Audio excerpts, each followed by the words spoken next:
అందరూ చేతులు చాచి దేవుని నామాన్ని మహిమపరచుకుందాం. హల్లెలూయా, హల్లెలూయా, praise the Lord, praise the lord.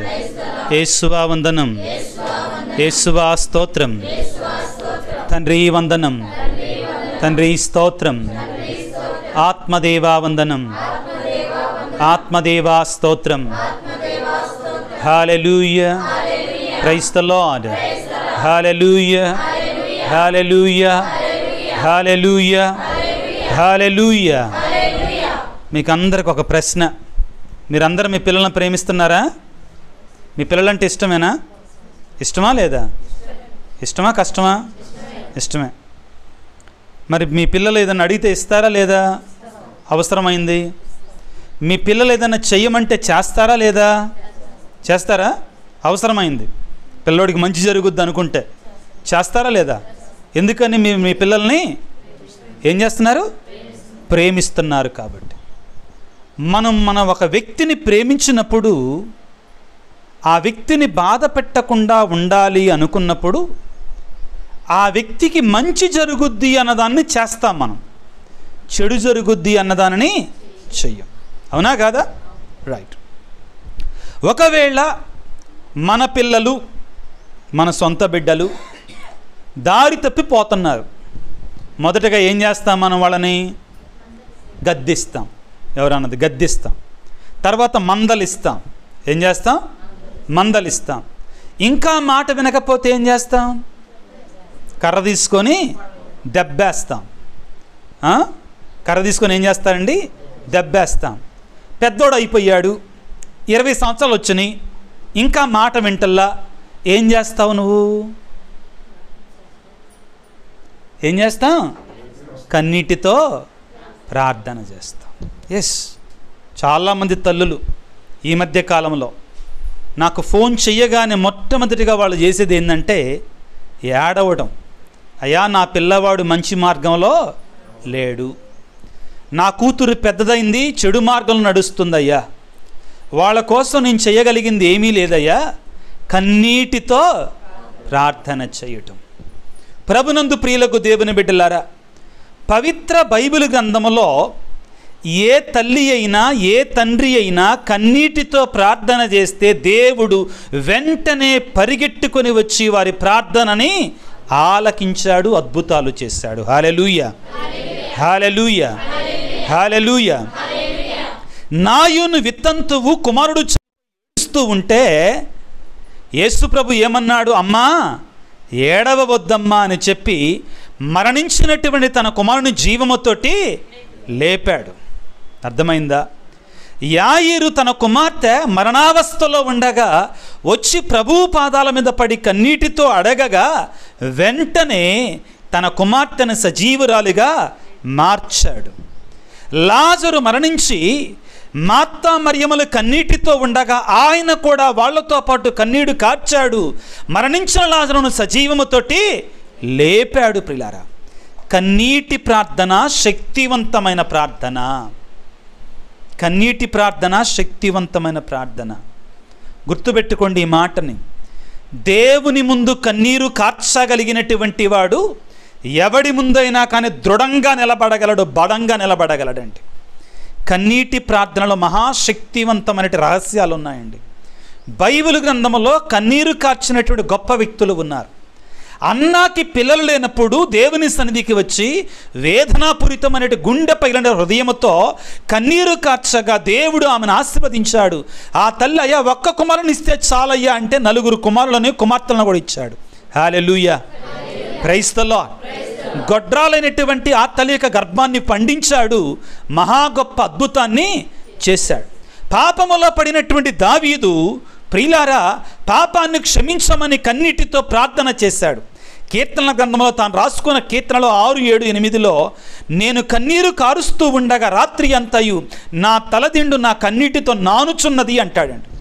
ఎలా ఏడ్చాడంటే దేవుడి సన్నిధిలో తలదిండు ఏమైందంట? నానిపోయిందంటండి. కానీ వేకువనే దేవా నీవు నాకు పరమానందమును వసగితివి అంటాడు. హల్లెలూయా, హల్లెలూయా, హల్లెలూయా. పాపము చేసిన దావీదు ఇదిగో పెంటలో కూర్చొని గోనె తాల్చి బూడిద పోసుకొని కన్నీటితో దేవుని సన్నిధిలో ప్రార్థన చేస్తూ 51వ కీర్తన రాశాడు. దేవుడు అతని పాపాన్ని ఏం చేశాడు? క్షమించాడు, మన్నించాడు. నినవే ప్రజలు ప్రియులారా, వారు చేసిన పాపానికి దేవుని సన్నిధికి వచ్చి కన్నీటితో ప్రార్థన చేస్తే దేవుడు వారి మొరని, ఉపవాసముతో ప్రార్థన చేస్తే వారి మొరను ఆలకించి వారి మీదకి తెద్దామనుకున్న శాపానికి బదులుగా వారిపైకి దీవెనలు, ఆశీర్వాదాలు తీసుకుని వచ్చాడు. హల్లెలూయా, ప్రైజ్ ది లార్డ్. ఈ విధంగా మనకు బైబిల్ గ్రంథంలో చాలామంది కనబడతారండి కన్నీటి ప్రార్థన చేసినటువంటి వారు. ఈ రోజున మనం ఈ కడప మిత్రాసనములో రామాపురం అనేటువంటి విచారణలో అదిగో కన్నీరు కాచిన మరియ తల్లి యొక్క స్వరూపం ప్రక్కన నిలబడి మనం దివ్యబలి పూజలో పాల్గొంటున్నాం.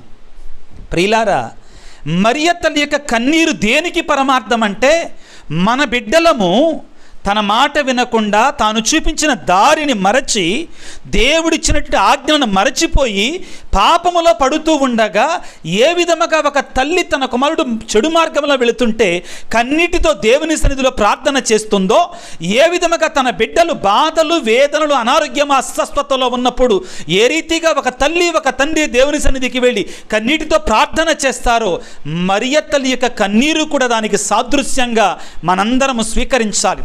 తన బిడ్డలమైన మనందరము కూడా పాపాంధకారము మునిగిపోతుండగా మన పాపాలు క్షమించమని దేవుని సన్నిధిలో కన్నీరు కారుస్తూ ఉంది. మనం మారాలి అని ఆ తల్లి మన కొరకై కన్నీరు కారుస్తూ ఉంది.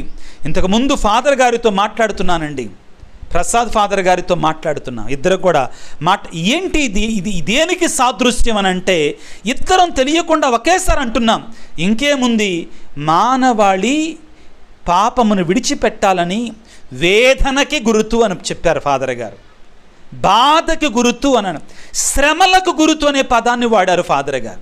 దేనికి గురుతు అండి? మరియ తల్లి కన్నీరు శ్రమలకి. దేనికి ఆమె శ్రమ పడుతుంది? తమ బిడ్డలమైన మనము వ్యాధులతో, బాధలతో, అనారోగ్యాలతో కొనరులుతుంటే ఆ తల్లి కన్నీరు కారుస్తుందండి. పిల్లలు బాధలతో ఉండి తల్లిదండ్రులు చప్పట్లు కొట్టుకుంటారా? డాన్సులు వేస్తారా? ఏం చేస్తారు? వాళ్ళు ఎడుతారండి, వాళ్ళు కన్నీరు కారుస్తారు. మన బాధలు చూసి ఆ తల్లి కన్నీరు కారుస్తుందండి. అదేవిధంగా పంచగాయాలు దేనికి గురుతంటే అది కూడా శ్రమలకే గురుతు ప్రియులారా. ఎందుకు యేసు పంచగాయాలు పొందాడు సిలువలో? మనందరి పాపాలు కూడా క్షమించటము కొరకై. ఆయన మన పాపాలు తన మీద వేసుకొని, పేతురు గారు రాసిన మొదటి లేఖలో అంటాడు, ఆయన సిలువకు దాన్ని తీసుకుని వెళ్ళి మనల్ని క్షమించాడు అంటాడు. ఆ శ్రేష్టమైన అమూల్యమైనటువంటి క్రీస్తు యొక్క రక్తము ద్వారా మన పాపాలు కడగబడ్డాయి అంటాడు పిల్లరా. ఈ రోజున పంచగాయాల గురించి, మరియ తల్లి యొక్క కన్నీటి గురించి మనం ధ్యానం చేస్తుండగా, ఆ పవిత్రమైన స్థలములో ఆ యొక్క సిస్టర్ అవటానికి వచ్చినటువంటి ఆ అమ్మాయి యొక్క పంచగాయాలు పొందినటువంటి ఈ పవిత్రమైన స్థలములో ఆ మరియ తల్లి యొక్క ఆ కన్నీరు పొందినటువంటి స్థలంలో మనందరం ఉండి ప్రార్థన చేస్తూ ఉండగా ఈనాటి వాక్యాన్ని మనం చూడాలి ఒకసారి. ఏమిటి? యేసు ప్రభు పేతురు గారి దగ్గరికి వచ్చి ఏమన్నారు? 3 సార్లు అడిగారు, పేతురు, నువ్వు నన్ను ప్రేమిస్తున్నావా? నీవు నన్ను వీరికంటే ఎక్కువగా ప్రేమిస్తున్నావా అని అడుగుతున్నారు. ఈ రోజున మనందరినీ ప్రభు అది అడుగుతున్నాడు. ఎవరైతే ప్రభువును ప్రేమిస్తారో వారు దేవుని యొక్క ఆజ్ఞలను నన్ను ప్రేమించువాడు నా ఆజ్ఞలను పాటిస్తాడు. అర్థమైందా?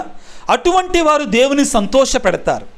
కానీ దేవుని యొక్క ఆజ్ఞలను పాటించినటువంటి వారు దేవుని ప్రేమించరు, దేవునికి కన్నీరు కార్పిస్తారు. ఈ రోజున మనందరము కూడా మరియ తల్లి కన్నీటిని చూసినప్పుడు, ఆ బిడ్డ యొక్క పంచగాయాలు చూస్తున్నప్పుడు మన పాపాన్ని మనం విడిచిపెట్టాలి, మన చెడుని మనం విడిచిపెట్టాలి, మన చీకటి కార్యాలను మనం విడిచిపెట్టి పవిత్రులముగా మారి దేవుని సంతోష పెట్టేటువంటి వారముగా మనందరము మారగలిగినప్పుడు మన జీవితాలు ఆశీర్వాదకరముగా, దీవెనకరముగా, దేవునికి ఇష్టమైనటువంటి రీతిలో, ఇదిగో మనం చదువుకున్న 2 ఆదివారాల ముందు ఏమిటి అంటే, ఇదిగో మీరు నా స్నేహితుల కుదురు ఎప్పుడు మీరు నా మాటలు పాటించినప్పుడు అంటారు. మనం దేవునికి స్నేహితులుగా మారిపోతాం. అటువంటి స్నేహితులుగా, సంతోషపెట్టేటువంటి వారిగా, ఆ తల్లికి తగినటువంటి బిడ్డలుగా మనందరం జీవించాలని, అందుకు కావలసిన వరాలని, ఆశీర్వాదాలని ఆ మరియ తల్లి యొక్క మధ్యస్థ ప్రార్థన ద్వారా ఆ దేవాది దేవుడు మనకు ప్రసాదించమని అందరం ఒకసారి అందరు చేతులు చాచి దేవునికి స్తోత్రాలు చెల్లించుకుందాం. హల్లెలూయా. హల్లెలూయా, హల్లెలూయా. Praise the Lord, praise the Lord, praise the Lord. హల్లెలూయా, హల్లెలూయా. యేసువా వందనం, యేసువా వందనం, యేసువా స్తోత్రం. తండ్రి వందనం, తండ్రి స్తోత్రం. ఆత్మదేవా వందనం, ఆత్మదేవా స్తోత్రం. త్రియేక దేవా వందనం, త్రియేక దేవా స్తోత్రం. హల్లెలూయా, హల్లెలూయా, హల్లెలూయా, హల్లెలూయా. సర్వశక్తిమంతుడా, సర్వోన్నతుడా, ప్రేమామయుడా, నీ పాదాలకు వందనాలు, స్తుతులు, స్తోత్రాలు తండ్రి. ఈ మధ్యాహ్న కాల సమయంలో ప్రభువా, ఈ రామాపురం అనే గ్రామంలో తండ్రి కొన్ని దినాల క్రితం మరియ తల్లి కన్నీరు కార్చినటువంటి, పంచగాయాలు పొందినటువంటి స్థలంలో చేరి ఈనాడు దివ్యబలి పూజలో పాల్గొంటుండగా నా తండ్రి, ఇది మీరు మాకు ఇచ్చినట్టు గొప్ప ధన్యతను బట్టి మీకు వందనాలు, స్తుతులు, స్తోత్రాలు తండ్రి. మీరు మాకు ఇచ్చినట్టు ఈ అవకాశాన్ని బట్టి మీకు స్తోత్రాలు తెలియజేస్తున్నాము తండ్రి. ప్రత్యేకమైన రీతిలో ప్రభువా, ఇక్కడ వచ్చినటువంటి బిడ్డలందరికీ గాను మీకు స్తోత్రాలు తెలియజేస్తున్నాము తండ్రి. నాయన, మమ్మల్ని మేము మీకు సమర్పిస్తున్నాము తండ్రి, మీకు అర్పించుకుంటున్నాము తండ్రి. ఇక్కడికి వచ్చిన బిడ్డలు, రాబోయే బిడ్డలు, ఇంతకుముందు వచ్చిన బిడ్డలందరినీ జ్ఞాపకం చేసుకోండి తండ్రి.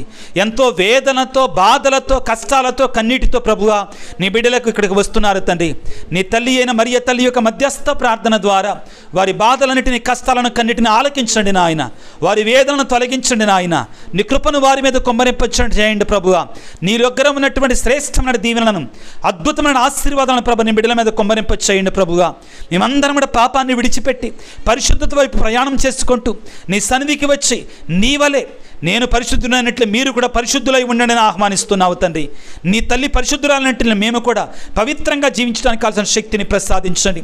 మా కోసం ప్రార్థించండి అని అడిగినటువంటి వీళ్ళందరి కొరకే ప్రార్థిస్తున్నాము తండ్రి. వారందరినీ కూడా ఈ మరియ తల్లి యొక్క మధ్యస్థ ప్రార్థన ద్వారా దీవించి ఆశీర్వదించి కాపాడి నడిపించమని మా ప్రభు అయిన క్రీస్తు ద్వారా వేడుకొనుచున్నాము తండ్రి. ఆమేన్.